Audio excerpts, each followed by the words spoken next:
Question: how can there be differences of opinion within a madhab? MashaAllah.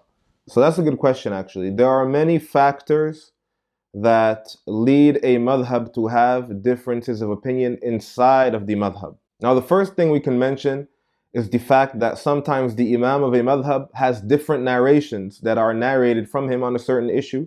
So there are differing opinions from the imam himself. Now, this is actually very common in the Hanbali madhab, subhanAllah. Those who know the Hanbali madhab know that on most issues that Imam Ahmed has more than one narration.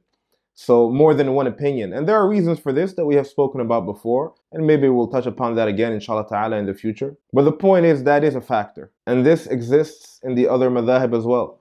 For example, in the madhab of Imam Malik, rahimahullah, you find this.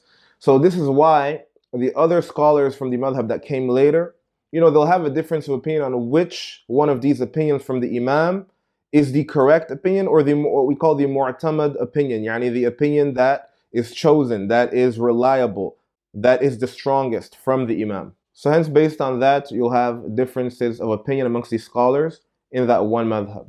Another factor is the fact that sometimes the wording of the imam is open to interpretation and is not very clear, or sometimes the imam did not speak about a certain issue at all. So then it's up to the scholars of the madhab to figure out what is the actual position of the madhab, and hence they come to different conclusions, and hence differences of opinions. Another factor can be that sometimes there is a difference between the mutaqaddimin and the mutaakhirin, meaning the earlier scholars of the madhab and then the later scholars of the madhab. So with the development of fiqh and the development of usul, and as time goes by, sometimes there are new problems that arises, new situations, new contexts.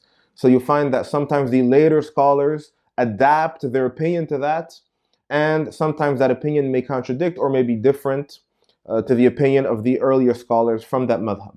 Al-Muhim, there are other factors that we can mention, but I think that's enough to give you guys an idea, inshallah ta'ala, of why there can be differences of opinion inside a madhab. Wallahu ta'ala a'lam. أقول قولي هذا أستغفر الله لي ولكم فاستغفروه إنه هو الغفور الرحيم.